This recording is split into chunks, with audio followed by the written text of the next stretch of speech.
President Muhammadu Buhari has stated that those who have criticized his security performance have isolated incidents and are politicizing the issue. And also, a coalition of 91 political parties under the aegis of Inter-Party Advisory Council advocated for the Independent National Electoral Commission, INEC, to start conducting local government elections and indict governors who try to interfere in the outcome.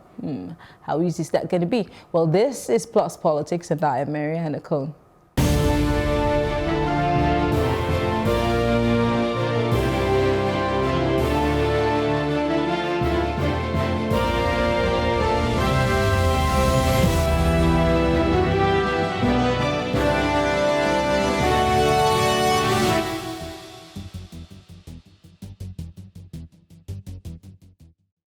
Now, in his response to those who have criticized how he is handling security matters in the country, President Muhammadu Buhari has stated that these critics are unpatriotic Nigerians.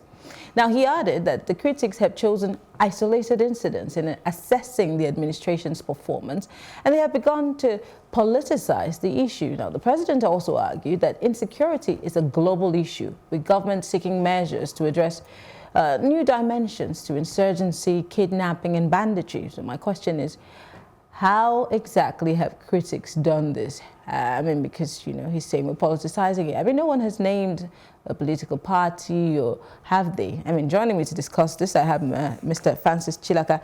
He's a political analyst. It's good to have you join us. Thank you very much. So, if you have criticized the governor, or the president, I beg your pardon, on anything, especially in security, you're one of the people he's referring to as unpatriotic.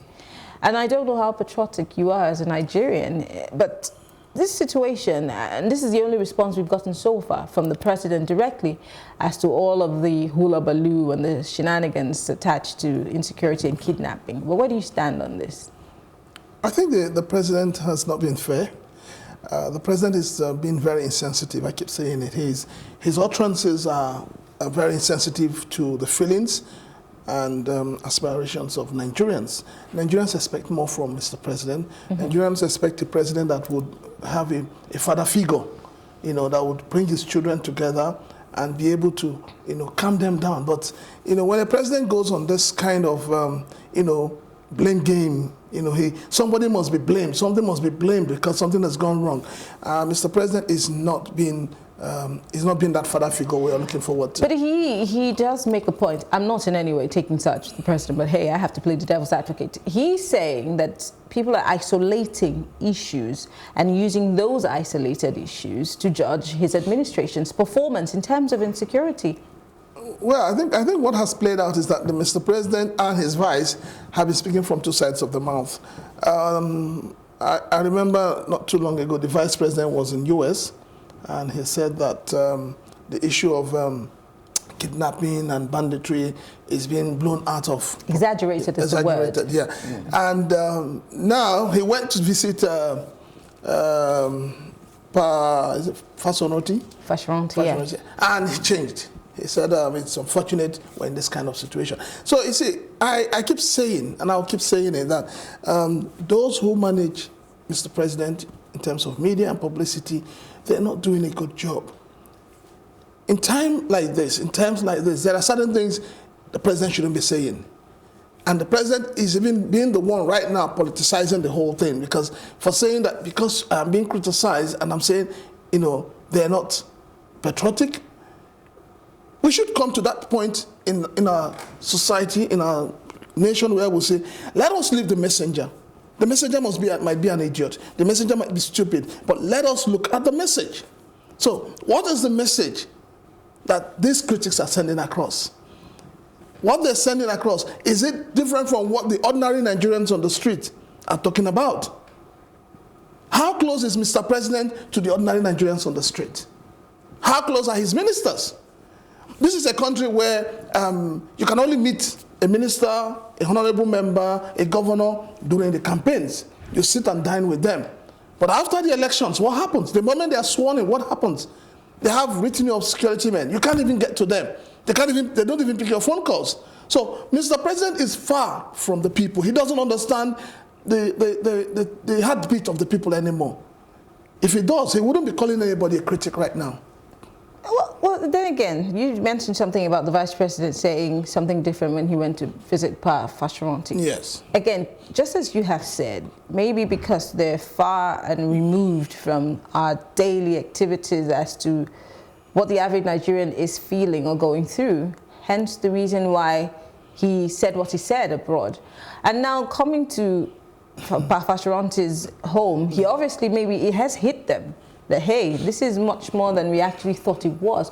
But what does that make what picture does that paint of our leadership if they are far from and removed and they do not really understand what is the average Nigerian's problem or what we're facing on a daily basis? Because I keep saying, there are people who die on the federal highways that we have, Abuja, Kaduna, Biniore, Port Harcourt, Elele, you know, all of those stretches, people are being kidnapped daily, people are being killed, and some of them never come back home. A colleague of mine was picked directly in front of his home as he was going to read 6 a.m. bulletin. Till today, he's not been found anywhere, so we presume him dead.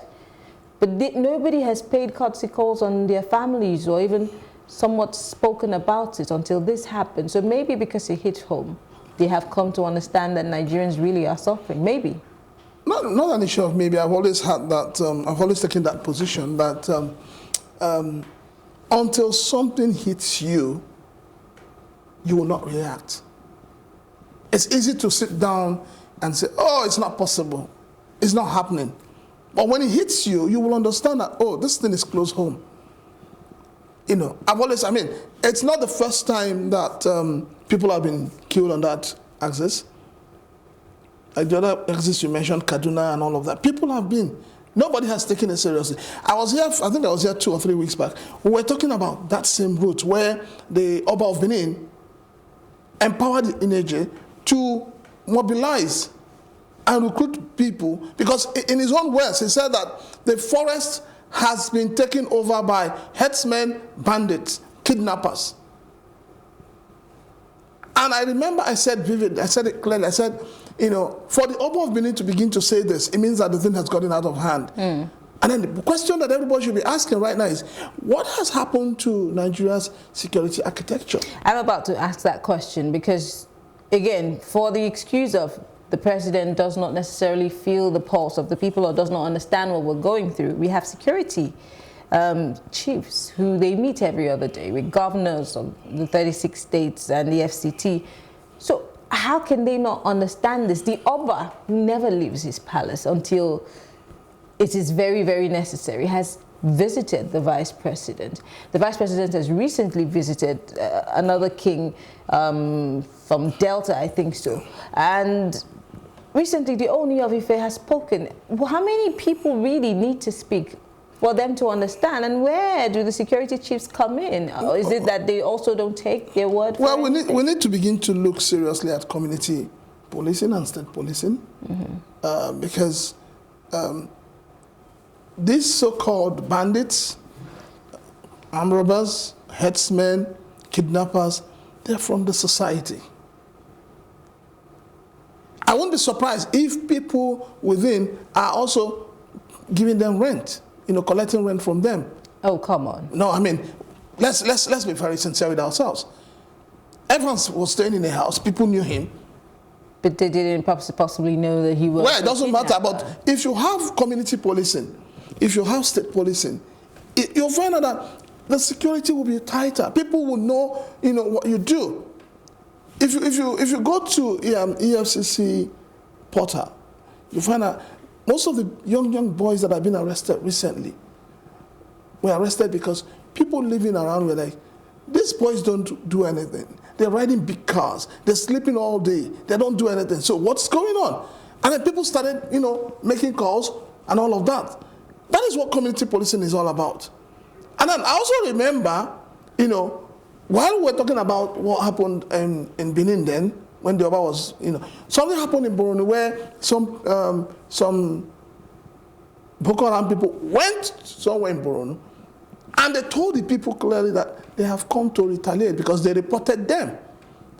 So this is where we need to have a proper security network in place. Area surveillance. You know, it's not just putting policemen to be on checkpoints. I mean, sometimes I shed tears and I'm like, why do we have so many checkpoints? If you're going towards to international airport, you have a checkpoint, you have about almost 10, 20 policemen. And I'm asking, what are they doing there? Are they supposed to be there? So why don't they deploy policemen to where they should be?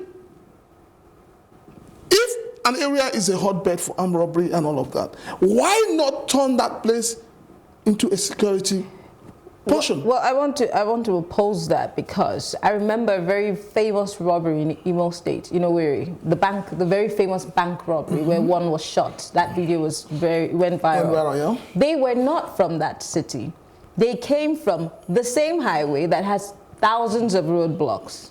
So do these roadblocks really work? Are they effective? Because you could line up police officers, but are they really doing the job that they're put there to? Well, you and I mean, I'm sure you go by road from here to Cross River and Akwa Ibom. From Lagos? No. Well, you go by air, whichever way you go. But I have traveled from Port Harcourt to Cross River. And you know how many roadblocks you have? Many. What do they really do? Let us say it the way it is. And that's all they do is, they get tips, and then you drive off. So what's the need? That's what I'm saying. So we need to every IG that has come on board, go and check the first directives they give. Oh, they dismantle the roadblocks. But roadblocks, the moment they say they dismantled, 100 more are coming on board. You find out today that most of the policemen who ordinarily should be out there protecting the lives and properties of Nigeria are attached to individuals who pay for their service.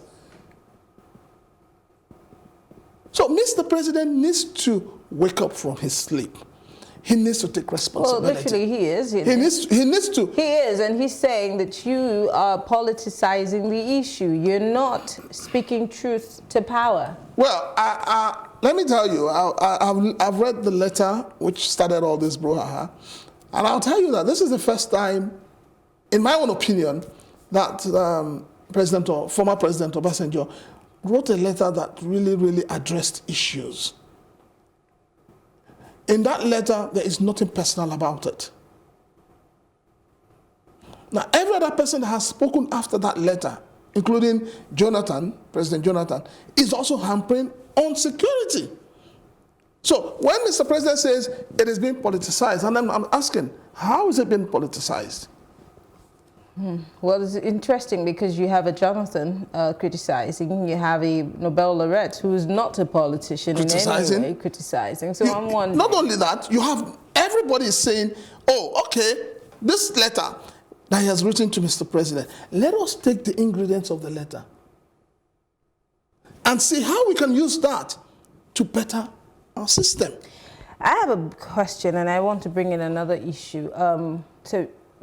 Mr. President, there's a silence, a general silence, and it's not just about the presidency, it's on the part of everyone. People we would hope would speak on this issue, aside from the two former presidents and the Nobel laureates. Nobody seems to be speaking about it, although now, I'm sure it's reaching a boiling point, hence we hear, the chiefs and the kings speaking up.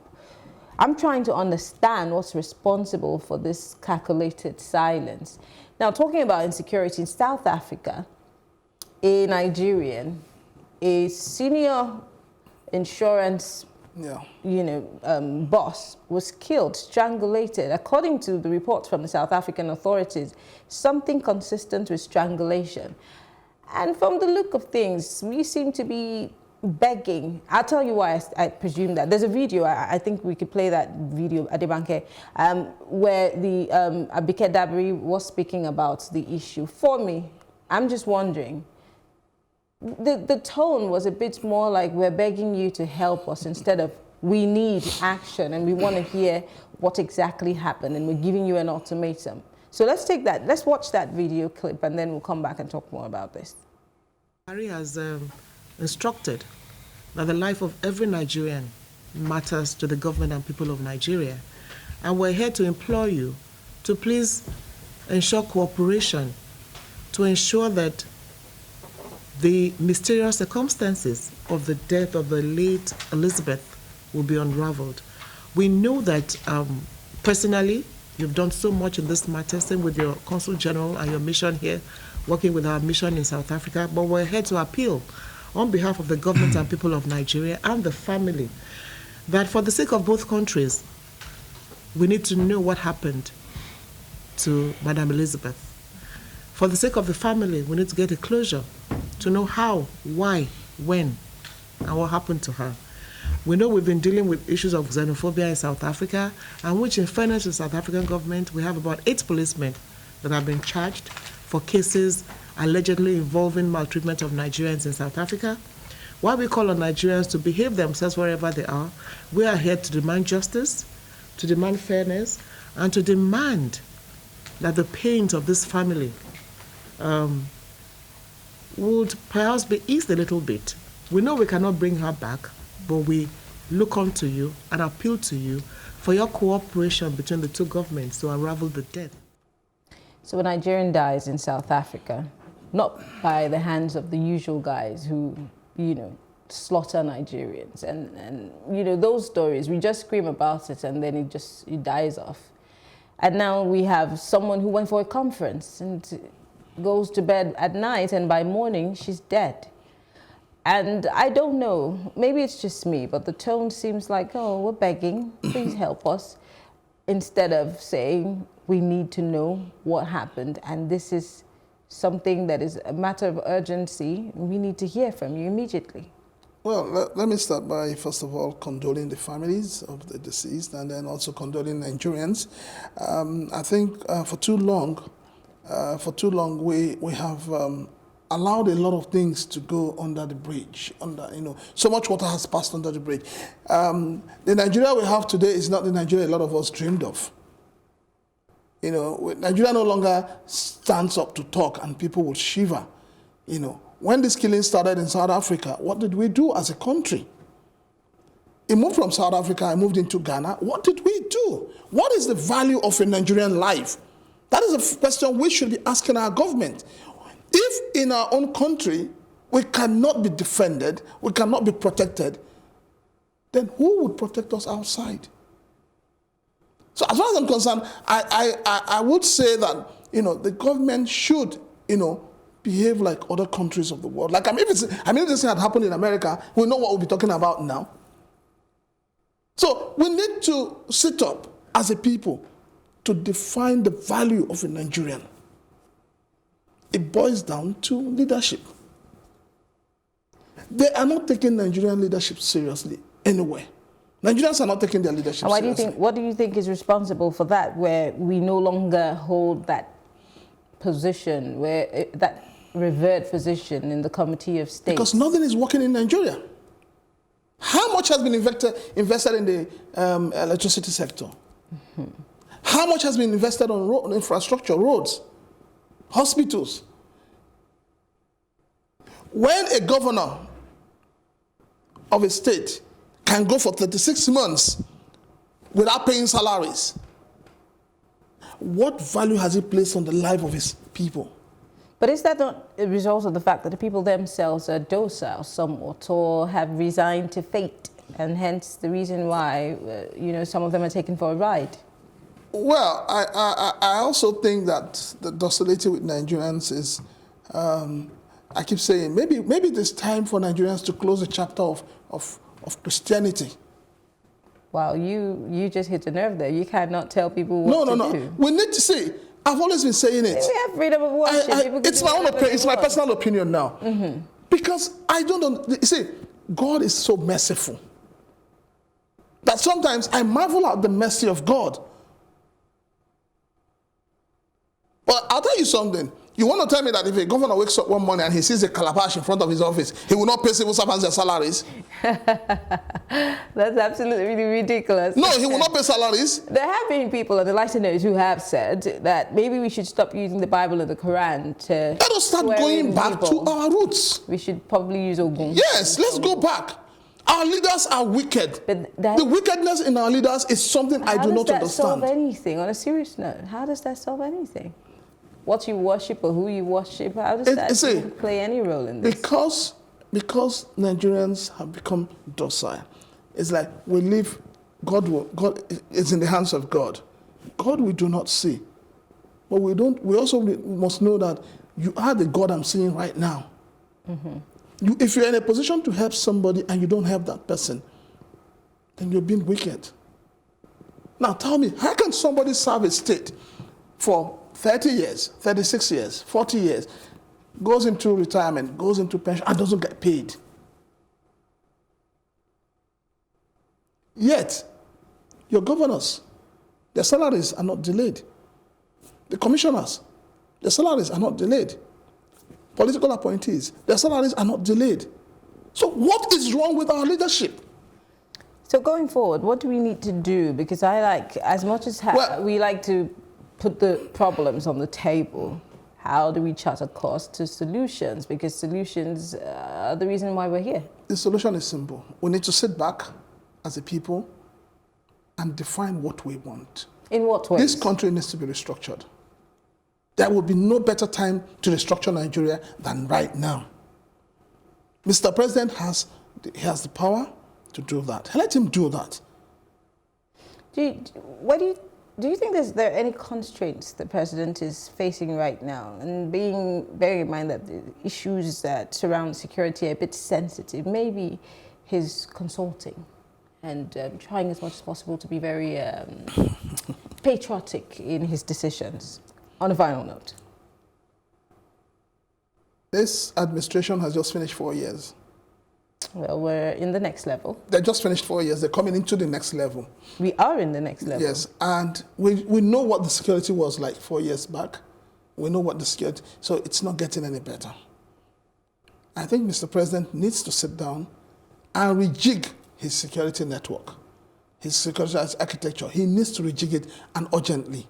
We cannot have a system, we cannot have a country where bandits, armed robbers, kidnappers are running around free and nobody is doing anything about it.